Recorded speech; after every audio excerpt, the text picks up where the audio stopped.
में है बच्चा बच्चा नूर का, तू है ऐने नूर तेरा सब घराना नूर का। यूं कहा करते हैं सुन्नी दास्ताने अहले बैत, किस तरह कहा करते हैं कि क्या बात रजा उस चमनिस्ताने करम की, क्या बात रजा उस चमनिस्ताने करम की, ज़हरा है कली जिसमें हुसैन और हसन फूल। यूं कहा करते हैं सुन्नी दास्ताने अहले बैत। मेरे आका के दीवानों, अल्लाह ताला कुरान मुक़द्दस में इरशाद फरमाता है, तवज्जो के साथ में सुनना, कुल ला अस्अलुकुम अलैहि अजरन इल्लल मवद्दता फिल कुर्बा। ए महबूब, आप फरमा दीजिए अपने दीवानों से, अपने चाहने वालों से, अपने मोहब्बत करने वालों से कि सब कुछ मैंने अता फरमाया है, सब कुछ मैंने अता फरमाया है, तो सब कुछ अता फरमाने के बदले में मैं तुमसे कुछ भी नहीं मांगता हूँ, कुछ भी तलब नहीं करता हूँ सिवाय अपने अहले बैत की मोहब्बत की। कुछ नहीं मांगता हूँ, अगर कुछ मांगता हूँ तो अपने अहले बैत की मोहब्बत मांगता हूँ। मेरे आका के दीवानों, अहले बैत की शान क्या है, अहले बैत का मर्तबा क्या है, बस इसको वाजिद भाई आप यहीं पर रहने देना इस साउंड को। अब आप अपना हाथ उसकी तरफ लेकर के मत जाना, जब लेकर के जाना जब मैं इस कुर्सी से उठ जाऊं, ठीक है। बहुत अच्छा आपका साउंड बोल रहा है, अल्लाह ताला इसमें बरकत अता फरमाए। तो अहले बैत की मोहब्बत मांगी सरकार ने अपने चाहने वालों से, अपने दीवानों से, मोहब्बत करने वालों से, सबसे कहा मैं तुमसे कुछ नहीं मांगता, सिर्फ अपने अहले बैत की मोहब्बत मांगता हूँ। अल्लाह रब्बुल इज्जत ने इस कायनात का जर्रा जर्रा मुस्तफा के सदक़े में बनाया है, मुस्तफा के सदक़े में बनाया है। जरा तवज्जो करना, अहले बैत की शान क्या है, अहले बैत का मर्तबा क्या है, अहले बैत की अज़मत क्या है। पहले मैं आपको बता दूं कि अहले बैत है कौन। जब आयत मुबाहिला नाजिल हुई तो मुस्तफा दो आलम सल्लल्लाहु अलैहि वसल्लम ने हजरत फातिमा को बुलाया, मेरे आका ने मौला अली को बुलाया, मेरे आका ने इमाम हसन को बुलाया, मेरे आका ने इमाम हुसैन को बुलाया। जब ये चारों प्यारे नबी की प्यारी बारगाह में आ गए, उसके बाद में मेरे आका ने इरशाद फरमाया, ये मेरी अहले बैत है, ये मेरी अहले बैत है। तो ये अहले बैत है, इनका मर्तबा क्या है। अल्लाह की कायनात कितनी बड़ी है, अल्लाह की मखलूक कितनी बड़ी है, और अल्लाह ने इस मखलूक को मुस्तफा के सदक़े में बनाया है। जरा तवज्जो के साथ में सुनना, अल्लाह की इस मखलूक में आसमान भी है, अल्लाह की इस मखलूक में चांद भी है, अल्लाह की इस मखलूक में सितारे भी हैं, अल्लाह की इस मखलूक में सूरज भी है, अल्लाह की इस मखलूक में अर्श भी है। अर्श कितना बड़ा है, अल्लाह के अर्श की शान क्या है। अल्लाह का जो अर्श है वो इतना बड़ा है, उसका निचला हिस्सा जो है, अल्लाह अकबर, उसके निचले हिस्से में जन्नत है। ये अल्लाह के अर्श की शान है। अल्लाह का अर्श कितना बड़ा है, अल्लाह के अर्श ने तमाम कायनात को घेरे रखा है। अल्लाह के अर्श के सामने, अल्लाह अकबर, ये कायनात ऐसी है जैसे कि किसी ने एक मैदान में एक छोटी सी अंगूठी को रख दिया है, जैसे कि किसी ने एक छल्ले को रख दिया है। ये अल्लाह के अर्श की शान है, ये अल्लाह की मखलूक है। अल्लाह की कुर्सी की शान क्या है, अल्लाह के कलम की शान क्या है, अल्लाह के लोह की शान क्या है। अल्लाह के लोह की शान ये है कि अल्लाह रब्बुल इज्जत ने उसमें तमाम अहवाल लिख दिए हैं। आयतुल कुर्सी की शान क्या है, अल्लाह की कुर्सी की शान ये है कि कुरान मुक़द्दस के अंदर पूरी जो एक आयत है वो इतनी लंबी आयत है, और उसकी फजीलत ये है कि अगर कोई रात को आयतुल कुर्सी पढ़ता है तो सुबह तक फरिश्ते उसकी हिफाजत करते हैं। अगर कोई सुबह में आयतुल कुर्सी पढ़ता है तो शाम तक फरिश्ते उसकी हिफाजत करते हैं। ये अल्लाह की कुर्सी की शान है, ये अल्लाह के अर्श की शान है। अर्श कितना बड़ा है, अल्लाह अकबर, कुर्सी कितनी बड़ी है कि अगर पूरी रात भर अल्लाह के अर्श के बारे में बयान किया जाए तो पूरी रात खत्म हो सकती है। अर्श के बारे में मुकम्मल बयान नहीं किया जा सकता। अगर कुर्सी के बारे में बयान किया जाए पूरी रात गुजर सकती है, मगर कुर्सी के बारे में मुकम्मल बयान नहीं किया जा सकता। ये असमत वाली है कुर्सी, अर्श असमत वाला है, कलम अर्श असमत वाला है, लोह असमत वाला है। लेकिन सवाल ये आता है, आखिर अल्लाह का अर्श कैसे बना, आखिर अल्लाह का कलम कैसे बना, आखिर ये लोह कैसे बना, आखिर ये कुर्सी कैसे बनी। अब जरा तवज्जो करना, जब अल्लाह ने एक नूर बनाया, एक उस नूर का नाम नूरे मोहम्मद था। जब अल्लाह ने नूरे मोहम्मद को बनाया और उस नूरे मोहम्मद पर अल्लाह रब्बुल इज्जत ने देखा, अल्लाह रब्बुल इज्जत ने तवज्जो डाली, तो अल्लाह रब्बुल इज्जत की जब तवज्जो नूरे मोहम्मद पर पड़ी तो उसकी हैबत से नूरे मोहम्मद को पसीना आ गया। जब नूरे मोहम्मद को पसीना आ गया तो नूरे मोहम्मद के पसीने से अल्लाह ने अर्श को बनाया, नूरे मोहम्मद के पसीने से अल्लाह ने कलम को बनाया, नूरे मोहम्मद के पसीने से अल्लाह ने लौह को बनाया, नूरे मोहम्मद के पसीने से अल्लाह ने कुर्सी को बनाया। अब अर्श तो कुर्सी और लौह कलम की ये शान है कि अगर पूरी रात बयान किया जाए अर्श की तारीफ मुकम्मल बयान नहीं कर सकते, लौह की तारीफ मुकम्मल बयान नहीं कर सकते, कलम की तारीफ मुकम्मल बयान नहीं कर सकते। जब इनकी अजमत का ये आलम है फिर अहले बैत की अजमत का आलम क्या होगा? क्योंकि खुदा की कसम अहले बैत मुस्तफा के पसीने से नहीं, मुस्तफा के नूर से बनने वाली जात है। इसी वजह से बरेली के इमाम ने कहा है कि तेरी नस्ल पाक में है बच्चा बच्चा बच्चा नूर का, तू है ऐने नूर, तेरा सब घराना नूर का। नारे तकबीर, नारे तकबीर, नारे रिसालत, नारे रिसालत। मौलाना मुफ्ती समीर रजा रामपुरी, मौलाना समीर रजा रामपुरी, नारे तकबीर। ये है मुस्तफा की अहले बैत जो मुस्तफा के नूर से बने हैं। ये उनकी शान है, ये उनकी आजमत है। फिर मुस्तफा ने कितनी मोहब्बत फरमाई है। मुस्तफा फरमाते हैं अल्लाह अकबर, जो मेरी अहले बैत से मोहब्बत करता हुआ इस दुनिया से जाएगा वो शहीद की मौत मरेगा। जो मेरी अहले बैत से मोहब्बत करता हुआ इस दुनिया से जाएगा वो मोमिन की मौत मरेगा। और जो मेरी अहले बैत से मोहब्बत नहीं करेगा, जिसके दिल में अहले बैत का बुग़्ज़ होगा, जिसके दिल में अहले बैत की नफरत होगी, वो जब मरेगा अल्लाह अकबर वो कुफ्र की मौत मरेगा, वो काफिर होकर के मरेगा। हम अहले सुन्नत वाले हैं, हम आला हजरत वाले हैं, हम अहले बैत से भी मोहब्बत करते हैं और सहाबा से भी मोहब्बत करते हैं। हम वो लोग नहीं हैं कि जब 10 दिन अल्लाह अकबर मुहर्रमुल हराम के आ जाते हैं तो सीने पर अपने हाथों से छाती को ठोकना। हम वो लोग नहीं हैं जो फकत अली अली करें। हम अहले बैत से भी मोहब्बत करते हैं, हम सहाबा से भी मोहब्बत करते हैं, क्योंकि अगर अहले बैत से मोहब्बत की और सहाबा को छोड़ दिया फिर भी जन्नत नहीं मिलेगी। अगर सिर्फ सहाबा से मोहब्बत की, अहले बैत को छोड़ दिया फिर भी जन्नत नहीं मिलेगी। सहाबा से भी मोहब्बत करना पड़ेगी, अहले बैत से भी मोहब्बत करना पड़ेगी।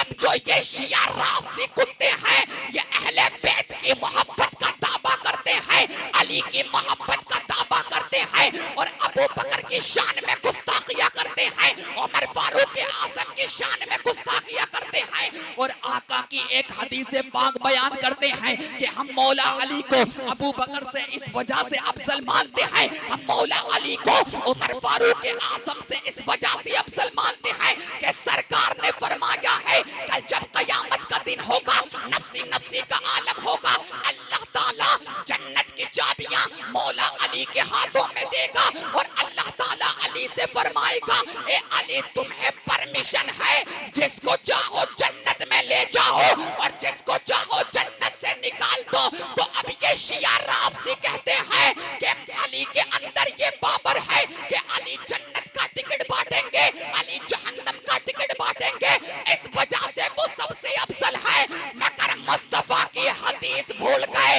मुस्तफा ने फरमाया अली तेरे पास में ये इख्तियार तो होगा, अली तेरे पास में ये बाबर तो होगी कि जिसको तू चाहे जन्नत का टिकट देना, जिसको तू चाहे जहन्नम का टिकट देना।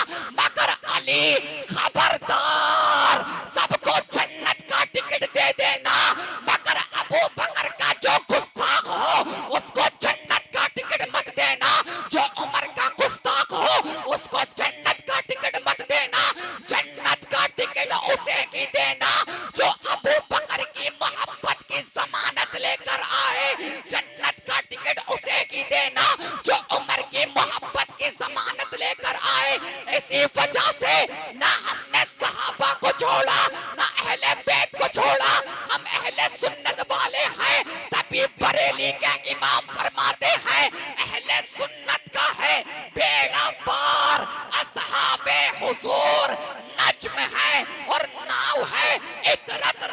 रसूलुल्लाह की सूरज उल्टे पाँव पलटे चांद इशारे से हो जाग अंधे नजदी देख ले कुदरत रसूलुल्लाह की। सुभान अल्लाह सुभान अल्लाह। नारे तकबीर नारे तकबीर नारे रिसालत मौलाना समीर रजा रामपुरी।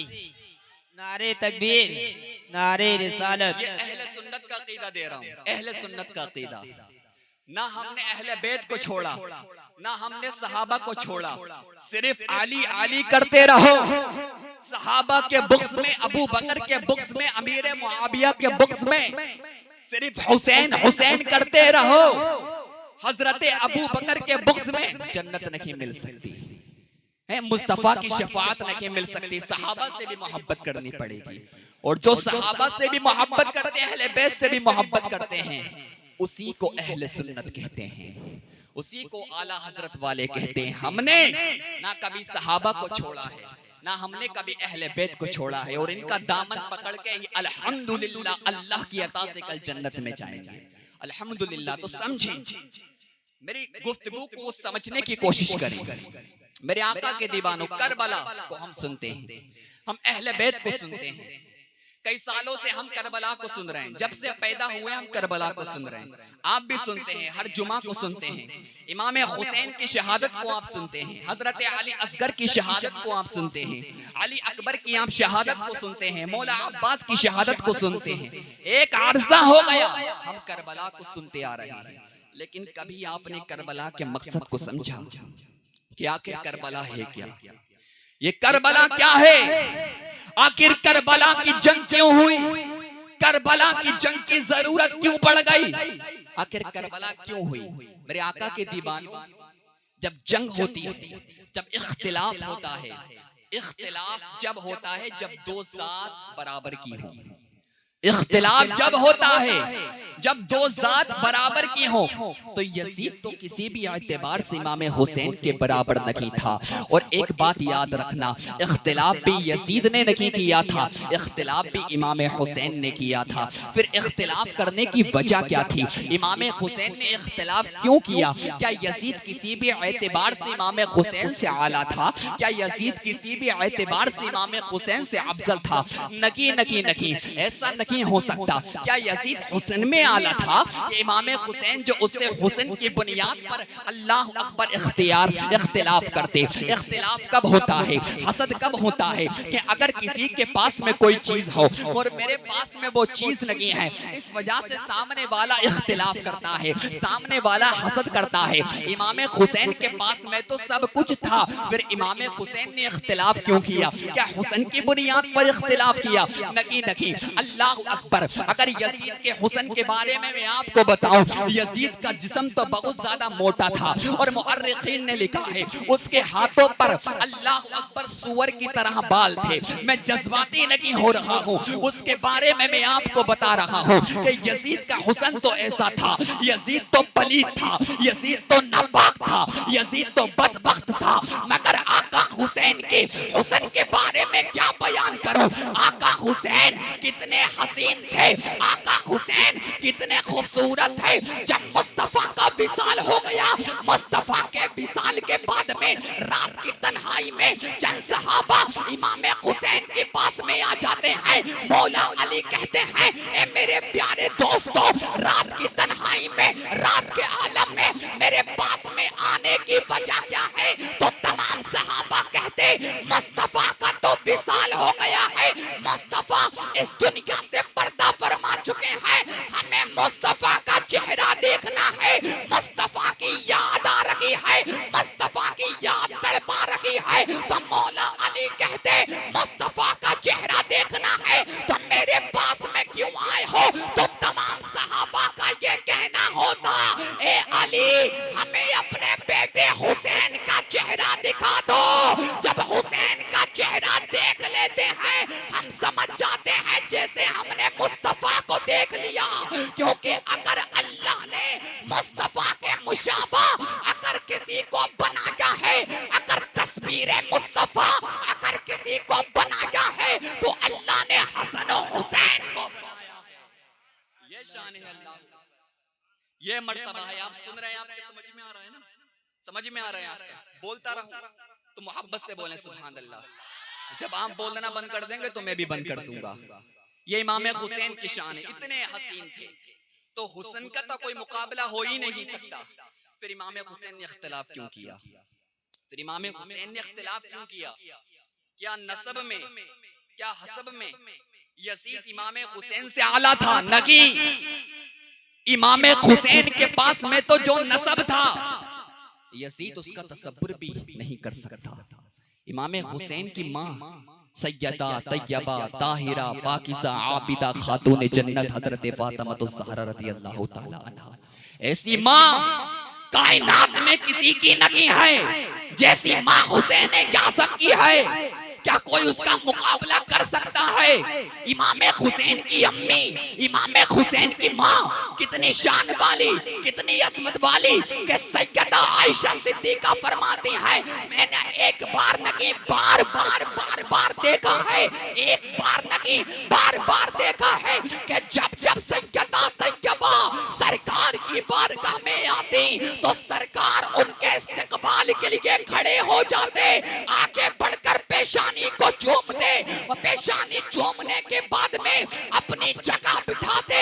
जगह बिठाने के बाद में पता है क्या कहते? सरकार हजरत अबू बकर सरकार से कहते हैं, या रसूल अल्लाह मेरे माँ बाप आपके कदमों पे कुर्बान हो जाए। हजरत उमर सरकार से कहते हैं, या रसूल अल्लाह मेरे माँ बाप आपके कदमों पे कुर्बान हो जाए। हजरत उस्मान सरकार से कहते हैं, या रसूल अल्लाह मेरे माँ बाप आपके कदमों पे कुर्बान हो जाए। मौला अली सरकार से कहते हैं, या रसूल अल्लाह मेरे माँ बाप आपके कदमों पे कुर्बान हो जाए। तमाम सहाबा सरकार से कहते हैं, या रसूल अल्लाह हमारे माँ बाप आपके कदमों पे कुर्बान हो जाए, मगर फातिमा उस जात का नाम है, फातिमा उस हस्ती का नाम है, फातिमा उस औरत का नाम है जिससे सरकार खुद कहते, फातिमा तेरे ऊपर मेरे माँ बाप कुर्बान हो जाए। ये उस जात का नाम है फातिमा। ये शान है सैयदा तैयबा पाकिज़ा आबिदा खातून जन्नत की। ये मर्तबा है हजरत फातिमा तो ज़हरा का। मेरे आका के दीवानों मोहब्बत करें, क्या शान है। अल्हम्दुलिल्लाह पूरी रात भी बोलूंगा तब भी पानी मोहब्बत से बोलें सुभान अल्लाह। क्या बयान करूं उनकी जात का, मेरे आका के दीवानों। सरकार ने फरमाया है, फातिमा मेरे जिगर का टुकड़ा है। क्या हुआ? नहीं पंखे की जरूरत नहीं है चचा, आप आराम से बैठे। आप कोई बात नहीं, ये पसीना आ रहा है तभी मैं बोल रहा हूँ। अगर पसीना नहीं आएगा मैं बोल भी नहीं पाऊंगा। अगर ये पसीना नहीं आएगा मैं बोल भी नहीं पाऊंगा। आशूरा की रात है, बस मोहब्बत से थोड़ी देर आप सुन लीजिए, थोड़ी देर आप सुन लीजिए। बस मुझे 1 बजे तक तकरीर करना है, उसके बाद में मुझे निकलना भी है, फिर सलातो सलाम होगा। आधा घंटा मोहब्बत से सुन लीजिए। कितना भी पसीना आ जाए, जितना पसीना आता है उतना की मैं अच्छा बोलता हूँ, क्योंकि जब तक इंजन गर्म नहीं होगा, जब तक पसीना नहीं छूटेगा तो फिर अच्छी बातें कहाँ से निकलेंगी। तो मोहब्बत से बोले सुभान अल्लाह, दुरूद पाक पढ़ें। अल्लाहुम्मा मुहम्मदिन सल्लल्लाहु अलैहि वसल्लम नहनु इबाद मुहम्मदिन सल्लल्लाहु अलैहि वसल्लम सलातु वस्सलामु अलैका या रसूल अल्लाह सल्लल्लाहु अलैहि वसल्लम। तो सरकार ने क्या फरमाया? फातिमा मेरे जिगर का टुकड़ा है। क्या कहा कि फातिमा मेरे जिगर का टुकड़ा है। अब आप मुझे बताओ, अगर मैं फातिमा को काबे से अफजल ना कहूं तो किस मुंह से ना कहूं? अगर फातिमा को अर्शे आज़म से अफजल ना कहूं तो किस मुंह से ना कहूं? अफजल अगर बराबर भी कहूं तो किस मुंह से कहूं? मेरे आका के दीवानों, कोई भी हो, जितने भी बड़े बड़े मुहद्दिसीन हैं, स्टेज पर एक जिम्मेदार आलिम मौलाना नसरुद्दीन मौजूद है, आप उससे पूछ सकते हैं। कोई भी मौलवी, कोई भी मुहद्दिस हो, सबका इस बात पर इत्तिफाक है कि जहां पर हुजूर अकरम सल्लल्लाहु अलैहि वसल्लम इस वक्त मौजूद हैं अपनी तुरबत में, रोज़ा रसूल में मेरे सरकार मौजूद हैं। मेरे सरकार के जिस्म अक़दस से जो मट्टी टच है इस वक्त, वो मट्टी काबे से भी अफजल है, वो मट्टी अर्शे आज़म से भी अफजल है।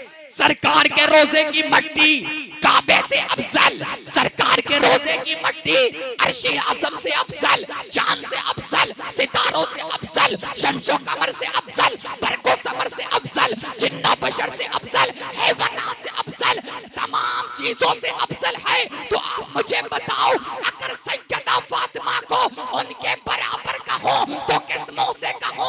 सरकार के जिस्म अक़दस से जो मट्टी टच है वो काबे से अफजल है, अर्शे आज़म से अफजल है। फातिमा उस जात का नाम है, फातिमा मुस्तफा के जिस्म अक़दस से टच होने वाली मट्टी का नाम नहीं, फातिमा जिगर के टुकड़े का नाम है। नारे तकबीर, नारे तकबीर, नारे रिसालत, नारे रिसालत। मौलाना समीर रजा रामपुरी, मौलाना समीर रजा रामपुरी। ये उनकी माँ की शान है। एक फजीलत मौला अली की पढ़ के फिर मैं आगे बढ़ता हूँ। मौला अली उनके बाबा की क्या शान है, ये अहले बैत में है। किसी भी एतबार से अल्लाह अकबर यजीद इमाम हुसैन के बराबर हो ही नहीं सकता, वो तसब्बुर भी पैदा नहीं कर सकता। इमाम हुसैन के पास में जो बाबा वो तमाम बाबाओं से अफजल, जो बाप है वो तमाम बाप से अफजल, जो माँ है वो तमाम माँ से अफजल, जो भाई है वो तमाम भाइयों से अफजल। तवज्जो करें मौलाना साहब। अल्लाह अकबर, क्या जात है, क्या अजमत है मौला अली की। इमाम हुसैन के बाबा की शान क्या है, इमाम हुसैन के बाबा की अजमत क्या है, मौला अली की शान क्या है, मौला अली की अजमत क्या है। मेरे आका ने एक मर्तबा भाईचारा कायम किया, मेरे सरकार ने भाईचारा कायम किया। तमाम सहाबा को बुलाया, फुला को फुला का भाई बनाया, हजरत अबू बकर को किसी का भाई बनाया, हजरत उमर को किसी का भाई बनाया, हजरत उस्मान को किसी का भाई बनाया, हजरत अब्दुल्ला इब्न औफ को किसी का भाई बनाया, हजरत जुबैर को किसी का भाई बनाया, हजरत बिलाल को किसी का भाई बनाया। अल्लाह रब्बुल इज्जत की कसम, जरा तवज्जो के साथ में सुनना, आपको पता चलेगा अली की अजमत क्या है, अली की शान क्या है, अली का मर्तबा क्या है। जब सरकार ने भाईचारा कायम किया, सबको किसी ना किसी का भाई बनाया। मौला अली आ गए कि या रसूल अल्लाह, आपने सबको किसी ना किसी का भाई बना दिया। अबू बकर को किसी का भाई बना दिया, उमर को किसी का भाई बना दिया, उस्मान को किसी का भाई बना दिया, अब्दुल्ला इब्न जुबैर को किसी का भाई बना दिया, साद इब्न अबी वक्कास को किसी का भाई बना दिया। या रसूल अल्लाह, आपने मुझे किसी का भाई नहीं बनाया। सरकार ने इरशाद फरमाया, अंत अखी फिद दुनिया व अना फिल आखिरा। ए अली, तो दुनिया और आखिरत में मेरा भाई है, तुझे किसी की भाई की जरूरत नहीं है। अगर तेरा कोई भाई है तो वो मोहम्मद अरबी है, तो दुनिया के अंदर भी मेरे साथ है और कल जन्नत में भी मेरे साथ रहेगा। ये शान है इमाम हुसैन के बाबा की, ये शान इमाम हुसैन के अब्बा जान की। कोई मुकाबला कर सकता है, तसब्बुर भी पैदा नहीं कर सकता। हाँ, कुछ लोग ये रिवायतें पढ़कर, ये रिवायतें बयान कर कर हजरत सैयदना अमीर मुआविया की शान में गुस्ताखिया करते हैं। यजीद ने जो किया, अमीर मुआविया रज़ी अल्लाह ताला अन्हु का उससे कोई ताल्लुक नहीं है। हम तमाम सहाबा को हक पर मानते हैं, उनके जो मामलात हुए अल्लाह जाने, रसूलुल्लाह जाने और वो आपस में जाने। हमारी कोई इतनी औकात नहीं है कि हम उनके इख्तिलाफात पर भौंक कर हजरत अमीर मुआविया की शान में गुस्ताखिया करें। इस टॉपिक पर अभी मैं नहीं जा रहा हूँ, इंशाअल्लाह ताला फिर कभी मुलाकात होगी तो मैं आपको बताऊंगा। ये इमाम हुसैन के बाबा की शान है। इमाम हुसैन के भाई हजरत इमाम हसन, ऐसा भाई दुनिया में आपको नहीं मिल सकता। इमाम हसन की शान क्या है, इमाम हसन का मर्तबा क्या है, आप सुने। आपने बार बार इमाम हुसैन के मर्तबे को सुना होगा, इमाम हुसैन की शान को सुना होगा, इमाम हुसैन के अजमत को सुना होगा। जरा देखिए, अल्लाह अकबर, अल्लाह ताला ने इमाम हसन को क्या मर्तबा अता फरमाया है, इमाम हसन की शान क्या है। जब इमाम हसन मिंबर पर खड़े होकर तकरीर किया करते थे तो मौला अली उनको छुप छुप के देखा करते थे, मौला अली उनको छुप छुप के देखा करते थे। मौला अली यानी बेटा तकरीर कर रहा है और बाप छुप छुप के देख रहा है। तमाम सहाबा ने पूछा, ए अली, हसन आपका बेटा है, आप उसके बाप हैं, आपने पैदा किया है, अगर आपका बेटा तकरीर करता है आप सामने क्यों नहीं जाते, आप छुप छुप के क्यों सुनते हैं। मौला अली ने इरशाद फरमाया, अगर मैं अपने बेटे के सामने चला जाऊंगा तो मेरा बेटा थोड़ा सा शर्मा जाएगा, मेरा बेटा थोड़ा सा नर्वसपन महसूस करेगा, क्योंकि बेटा कितना भी बड़ा आलिम बन जाए, जब बाप के सामने तकरीर करता है, बाप के सामने बोलता है, तो कहीं ना कहीं वो दिल में फील होता है, हैं? कि मेरा बाप सामने बैठा है, कितना भी बड़ा बेटा आलिम बन जाए, कितना भी बड़ा मुफ्ती बन जाए, लेकिन जब बाप सामने होता है तो बेटे के दिल में यही बात आती है मेरा बाप सामने है, कोई मुझसे गलती ना हो जाए। तमाम सहाबा ने कहा, ए अली, जब हसन तकरीर करते हैं आप सामने क्यों नहीं जाते? इमाम हसन जब बोलते हैं आप उनके सामने क्यों नहीं जाते? मौला अली ने फरमाया, इस वजह से सामने नहीं जाता, मेरा बेटा शर्मा जाएगा। तमाम सहाबा ने कहा, ए अली, आखिर वजह क्या है?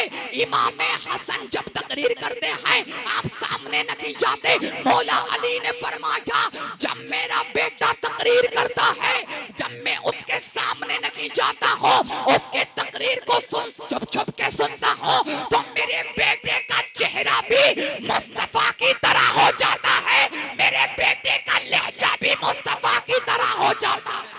नारे तकबीर, नारे तकबीर, नारे रिसालत, नारे रिसालत। क्या फरमाया? मौलाना समीर रज़ा रामपुरी। जब मैं उसके सामने नहीं जाता हूँ, मेरा बेटा जब तकरीर करता है, उसका चेहरा भी मुस्तफा की तरह हो जाता है, उसका लहजा भी मुस्तफा की तरह हो जाता है। ये शान इमाम हसन की, यह इमाम हसन मुज्तबा। क्या यजीद किसी भी एतबार से, किसी भी एतबार से इमाम हुसैन की तरह हो सकता है? नहीं हो सकता, बराबरी नहीं कर सकता किसी भी एतबार से। इमाम हुसैन की बहन की तरह किसी की बहन नहीं है, सैयदा ज़ैनब की तरह किसी की कोई बहन नहीं है। जो इमाम हुसैन की बहन है, ऐसी कोई बहन नहीं है। जो किरदार सैयदा ज़ैनब ने अल्लाह अकबर पेश किया है, अगर उस किरदार पर मेरी माँ बहनें अमल कर लें तो खातून जन्नत रज़ी अल्लाह ताला अन्हा की उनको शफाअत भी मिल जाएगी और मुस्तफ़ा की जन्नत भी मिल जाएगी। तो मेरे आका के दीवानों, फिर आखिर इमाम हुसैन की बराबरी किसी भी तरह यजीद नहीं कर सकता। फिर इख्तिलाफ क्यों किया इमाम हुसैन ने? फिर इख्तिलाफ क्यों किया? जंग की जरूरत क्यों पड़ गई? उसकी वजह थी यजीद का किरदार। उसका किरदार गंदा था, उसका किरदार नापाक था। यजीद का किरदार क्या था? वो यजीद जो एक वक्त में 300 लड़कियों का डांस देखा करता था। यजीद उसका किरदार ये था, वो बंदरों का नाच करवाया करता था। यजीद का किरदार ये था, वो शराब पिया करता था, वो जुआ खेला करता था, वो जिना किया करता था। और अल्लाह अकबर जब ये बात बयान करता हूँ तो अल्लाह अकबर, ये मेरे अंदर इतनी हिम्मत नहीं होती है इस बात को बयान किया जाए, लेकिन उस यजीद बदबख्त का किरदार आपके सामने पेश कर रहा हूँ। वो फकीर मरदूद है जिसने ये कहा था कि अगर मुझे मौका मिलेगा तो मैं आयशा से निकाह करूंगा। वो ये जालिम भूल गया माज़अल्लाह, मुस्तफा की बीबियों से निकाह करना हराम है, क्योंकि वो उम्मत की माए है। इसी वजह से जब मुस्तफा इस दुनिया से चले गए, किसी ने उनको बेबा नहीं कहा, सब बीबी कहते हैं। वो जालिम ये भी भूल गया, जब किसी का शोहर मर जाता है बीबी इद्दत करती है, बाद में दूसरा निकाह करती है। मगर जब मुस्तफा का विसाल होता है, जब नबियों का विसाल होता है, तो बीबी ना इद्दत करती है ना दूसरा निकाह करती है, क्योंकि इद्दत वो करे जिसका शोहर मर जाए, दूसरा निकाह वो करे जिसका शोहर मर जाए। नबी तो जिंदा है, तो जो जिंदा होता है उसके बीबी दूसरा निकाह नहीं करते। ये उस गंदे का अकीदा था जिसने ये जुमला बोला था। और आज कुछ अहले हदीस कुत्ते हैं, आज जो कुछ राफसी कुत्ते हैं, आज जो कुछ खारजी कुत्ते हैं, जो यजीद को हीरो बनाने की नापाक कोशिशें करते हैं, मुस्तफा को भी मुर्दा कहते हैं, सहाबा की शान में भी गुस्ताखियां करते हैं। लेकिन हमारा अकीदा ये नहीं है, हमारा अकीदा तो ये है मुस्तफा भी जिंदा, अबू बकर भी जिंदा, उमर फारूक आज़म भी जिंदा, मौला अली भी जिंदा, इमाम हुसैन भी जिंदा, इमाम हसन भी जिंदा, बगदाद में गौसे आज़म जिंदा, अजमेर में ख्वाजा गरीब नवाज जिंदा, कलिकर में मेरा साबिर जिंदा, बरेली के इमाम जिंदा। क्योंकि जिंदा हो जाते हैं जो मरते हैं हक के नाम पर। अल्लाह अल्लाह मौत को किसने मसीहा कर दिया, और दुनिया वालों के सामने धक्के की चोट पर हम ये ऐलान करते हैं कि तू जिंदा है बल्ला, तू जिंदा है बल्ला, तू जिंदा है बल्ला, तू जिंदा है बल्ला।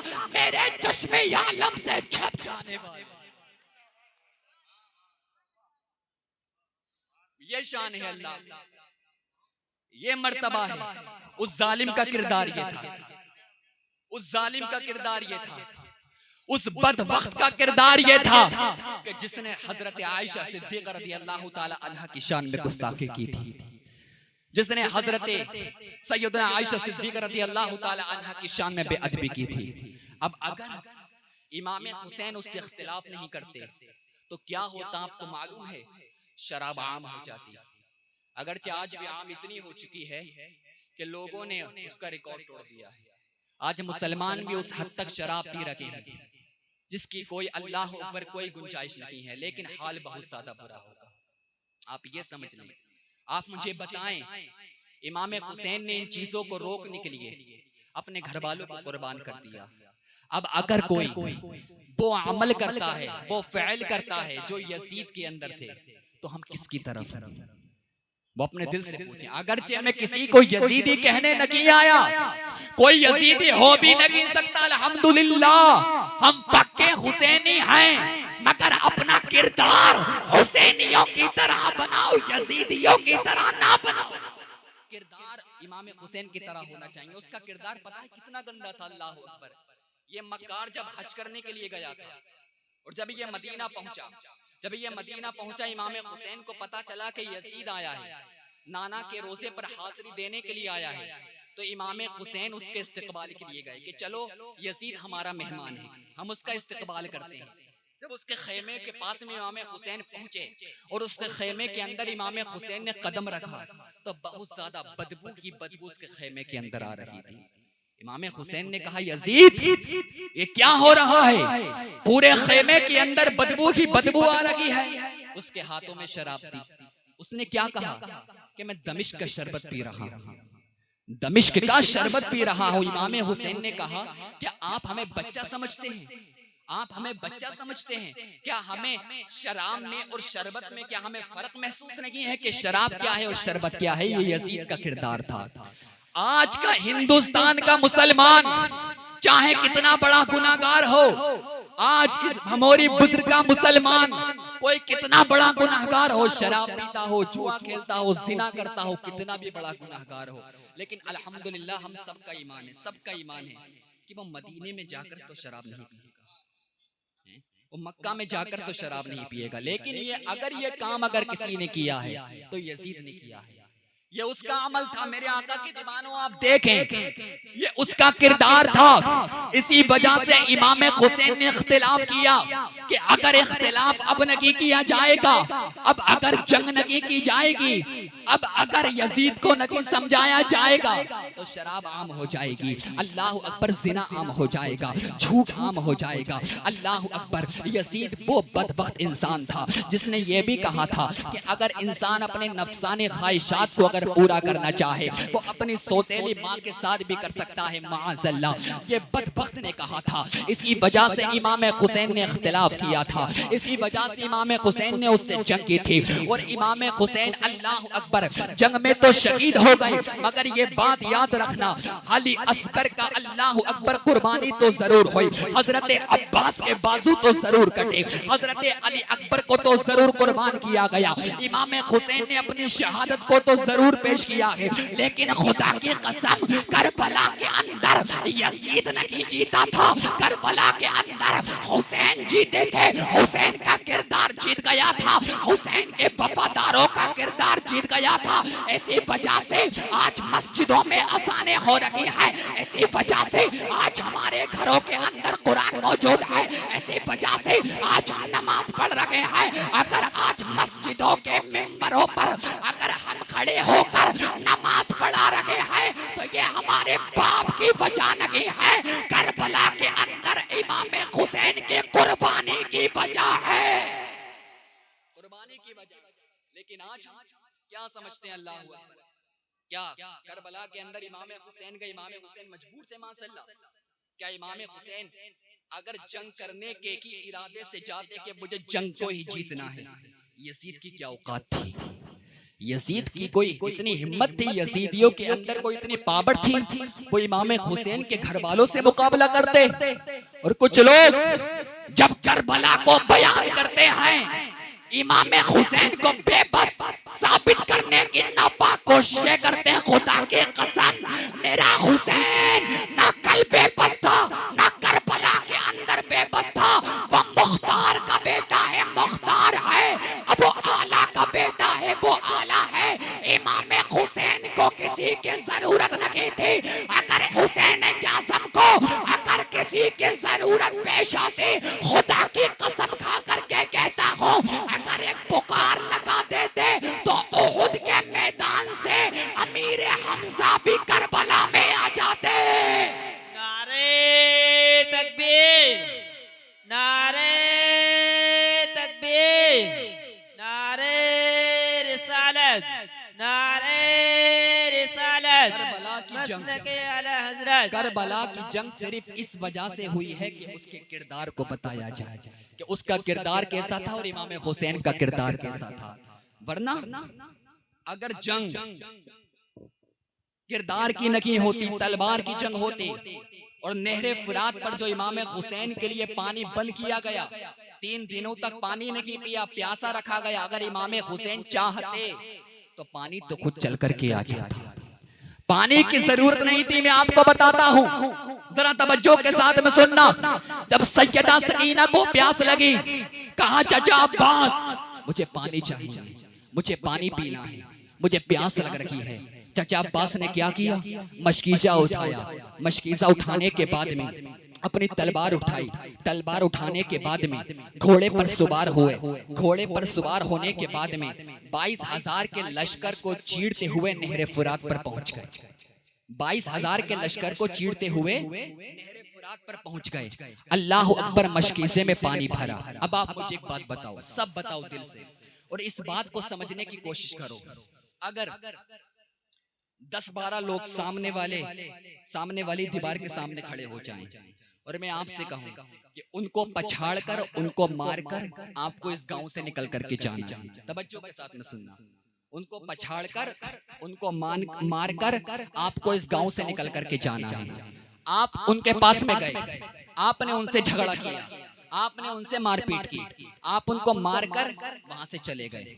अब अगर कोई आपसे कहे कि वापस तुम्हें उसी जगह पर आना है जहां से तुम गए थे, तो क्या आपके जुमले ये होंगे कि वहां पर 10 लोग खड़े हैं, वो मुझे मारेंगे, वो मुझे जान से मार देंगे, मैं उनसे झगड़ा नहीं कर सकता, मैं उनसे लड़ नहीं सकता?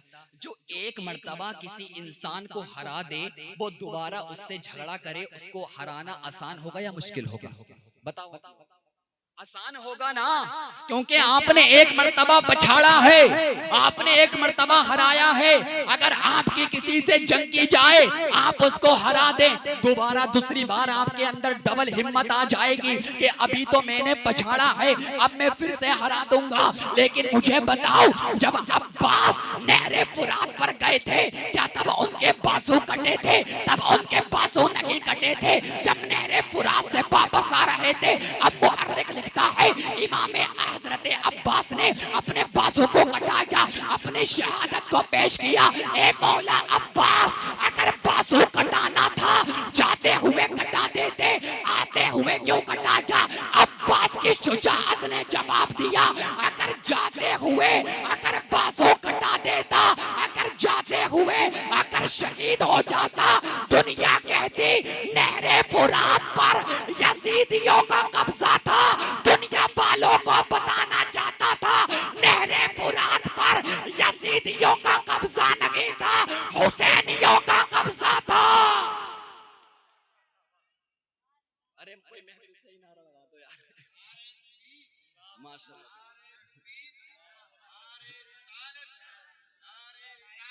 या रसूल अल्लाह, जिंदाबाद, जिंदाबाद, जिंदाबाद, जिंदाबाद।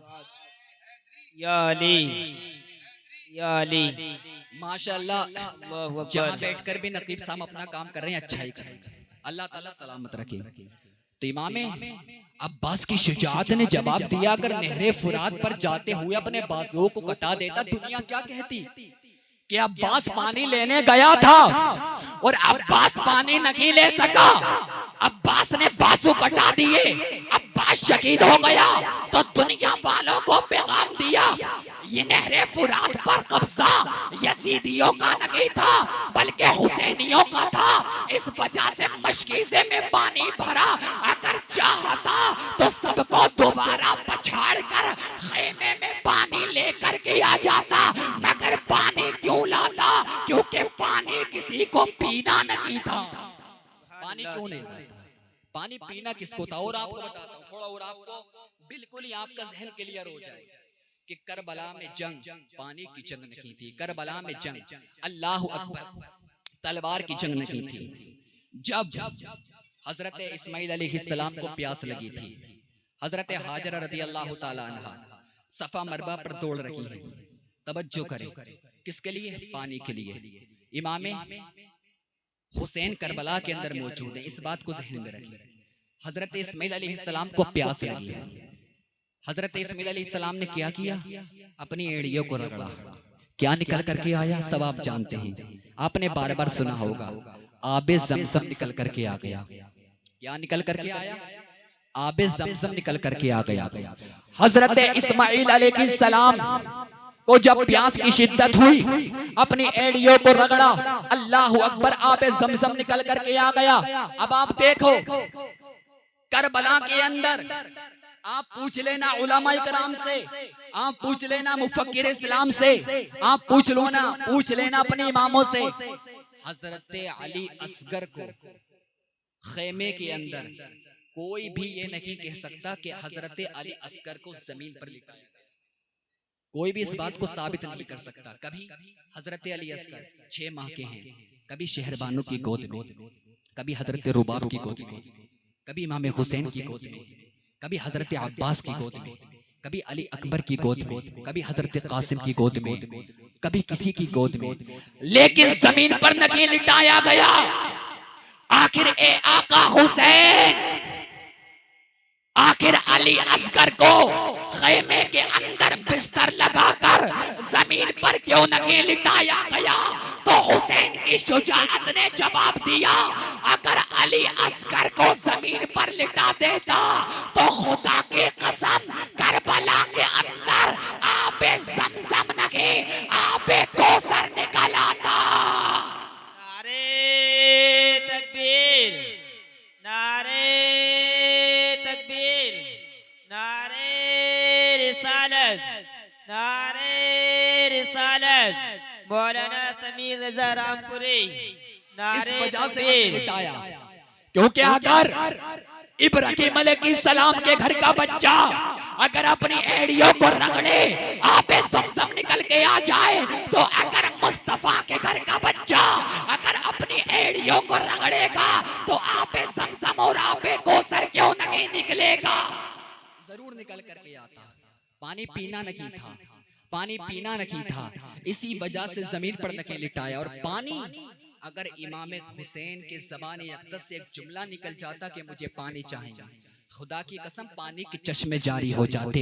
लेकिन किरदार को पेश करना था, अखलाक को पेश करना था, और करबला के अंदर इमाम हुसैन का अखलाक जीता, करबला के अंदर इमाम हुसैन का किरदार जीता। यकी इमाम हुसैन का किरदार था, यकी इमाम हुसैन का अखलाक था। और करबला से हमें क्या पैगाम मिला? यही पैगाम मिला है कि कुछ भी हो जाए लेकिन नाना की शरीयत को पामाल नहीं करना है। कुछ भी हो जाए, इमाम हुसैन ने यही पैगाम दिया कि मेरे नाना की शरीयत को पामाल मत करना। लेकिन आज इमाम हुसैन की मोहब्बत का दावा मस्जिदों के अंदर फजर में 10-12 नमाजी बहुत ज्यादा मैंने बता दिया, जोहर में 10-12, असर में 5-6, मगरिब में 6-7, इशा में यही हाल है। फकत हम जुमा की नमाज पढ़ रहे हैं। मेरे आका के दीवानों कभी अपने दिल पे हाथ रख करके बताओ, अगर जब कल क़यामत का दिन होगा, नफ्सी नफ्सी का आलम होगा, कोई किसी का परेशान हाल ना होगा, बाप बेटे से दूर होगा मजबूर होगा, माँ बेटी से दूर होगी मजबूर होगी, सब नफ्सी नफ्सी कर रखे होंगे। और अगर उस वक्त आका हुसैन ने अगर हमारा हाथ पकड़ के पूछ लिया, ए मेरे नाना के उम्मतियों, क्या करबला के अंदर मैंने अपने 18 साल के अली अकबर को इस वजह से कुर्बान किया था कि तुम जिना करो? क्या मैंने अपने 6 माह के अली असगर को इस वजह से कुर्बान किया था कि तुम झूठ बोलो? क्या मैंने अल्लाह अकबर हजरत सकीना की प्यास इस वजह से बर्दाश्त की थी कि तुम शराब के अड्डों पर अल्लाह अकबर आम हो जाओ? उस वक्त हम इमाम हुसैन को क्या जवाब देंगे? करबला से हमें ये पैगाम मिला है, हमें भूखों को खाना खिलाना है, हमें प्यासों को पानी पिलाना है, हमें बेबाओं का निकाह करवाना है, हमें बड़ों की मदद करना है, हमें बड़ों की इज्जत करना है, हमें मस्जिदों को आबाद करना है। अगर ऐसा करोगे तो खुदा की कसम खा करके कहता हूँ, जब तक दुनिया में रहोगे दुनिया वाले कहेंगे मुस्तफा का गुलाम जी रहा है, और जब इस दुनिया से जाओगे तुम्हारा जनाजा उठेगा तो हर बंदा कहेगा अरे देखो देखो हुसैन आज़म का गुलाम जा रहा है। नारे तकबीर, नारे रिसालत, नारे रिसालत, नारे हैदरी, नारे तकबीर। किरदार तो देखें, बस चंद मिनट और गुफ्तगू आप सुनिए और करबला के पैगाम को समझे। क्या हाल हो चुका है हमारा। 10 दिन के हुसैनी बनते हैं और हर वो गलत काम करते हैं जो हमें नहीं करना चाहिए। अभी आप देखें, कल को आशूरा का दिन है, कहीं मेला लगता है, आप देखें हजरत बता रहे हैं, ये मेला, ये ताजिया उठाना, ये ढोल बजाना, अल्लाह अकबर, ये किसका तरीका है? ये इमाम हुसैन का तरीका नहीं है, ये अल्लाह अकबर हुसैनियों का तरीका नहीं है। ये ढोल बजाना, अल्लाह अकबर, ये ताजिया उठाना, घर घर घुमाना, गली गली घुमाना, अल्लाह अकबर, ढोल तमाशे बजाना, ये हुसैनियों का तरीका नहीं है, ये यजीदियों का तरीका है। उसकी वजह ये है क्योंकि खुदा की कसम, जब दमिश्क के बाजार में इमाम हुसैन के कटे हुए सर को लेकर के यजीदी जा रहे थे, उस वक्त इन यजीदियों ने ढोल बजाया था।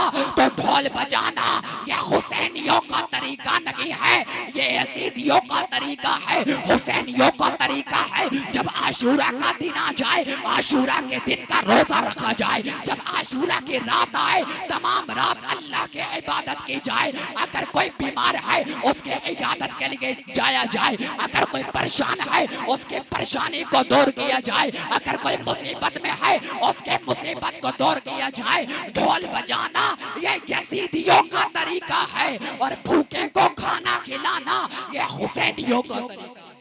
इस तरीके पर हमें अमल करना है, क्योंकि आप ये देखें, आखिरी बात, जब करबला के अंदर सब शहीद हो गए, अल्लाह अकबर, सब कुछ हो गया, इमाम ज़ैनुल आबिदीन बचे। इमाम ज़ैनुल आबिदीन ने अगर सबसे पहले करबला से आने के बाद में अगर कोई काम किया है तो सबसे पहले भूखों को खाना खिलाया, सबसे पहले प्यासों को पानी पिलाया है। कि इमाम ज़ैनुल आबिदीन ने काम किया है, क्योंकि करबला की प्यास, करबला की भूख याद थी कि किस तरह से तड़पे हैं सब लोग, किस तरह से प्यास की शिद्दत थी, किस तरह से जुल्म किया गया है, सब जहन में था। तो इमाम ज़ैनुल आबिदीन ने अगर सबसे पहले कोई काम किया तो खेमा लगाया, और खेमा लगाने के बाद में ये ऐलान किया, अपना हो चाहे पराया हो, कोई भी हो, सब लोग मेरे खेमे में आकर के खाना खा सकते हैं। और आपको मालूम है क्या किरदार था इमाम ज़ैनुल आबिदीन का?